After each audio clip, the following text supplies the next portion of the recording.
Olá, meus irmãos, meus amigos. Chegamos na carta aos Coríntios. Essa precisa de mais informações.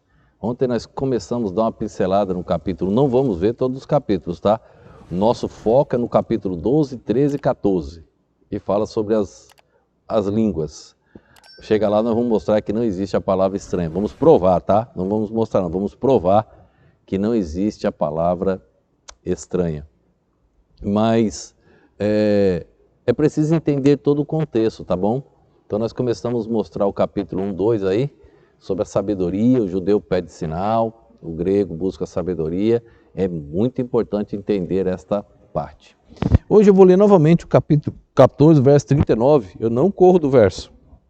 Esse verso parece dar margem à doutrina das línguas. Nós vamos explicar que não, quando chegarmos nele no final.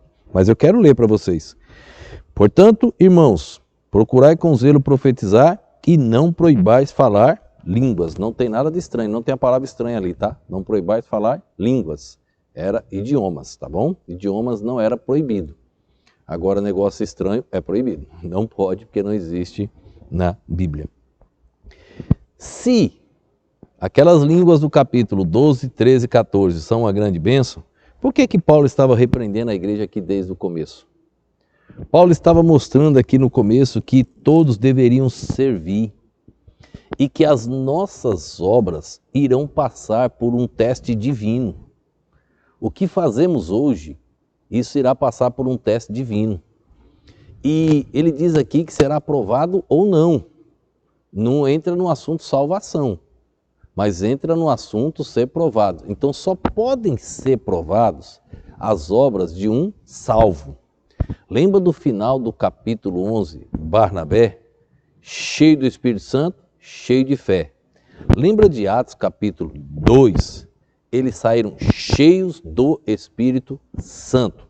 Lembra de João, verso 20, verso 22, eles receberam o Espírito Santo. Então vamos lá, eles não receberam o Espírito Santo em Atos 2, eles receberam em João 20, verso 22. Olhe lá depois, está claro lá, não precisa de um exegese para explicar aquilo. Em Atos capítulo 2 está claro, eles saíram cheios do Espírito Santo.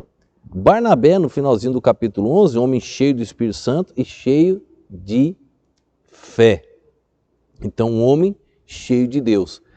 Só pode ter obras de Deus quem está cheio do Espírito Santo. Então, um perdido não pode ter obras.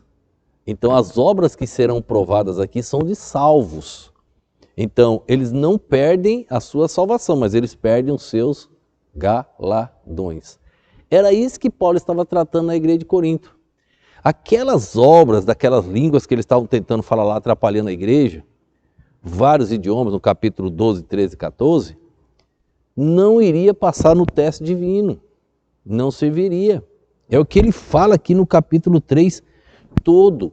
Aquela sabedoria humana não serve. Paulo diz, eu vim até vós com sabedoria do alto, não sabedoria humana.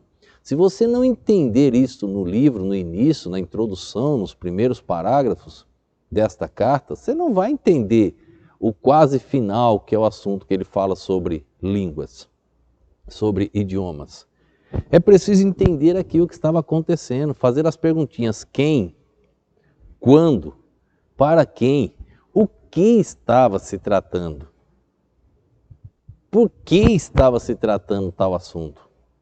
Então, quando Paulo trata um assunto, é porque tem algo.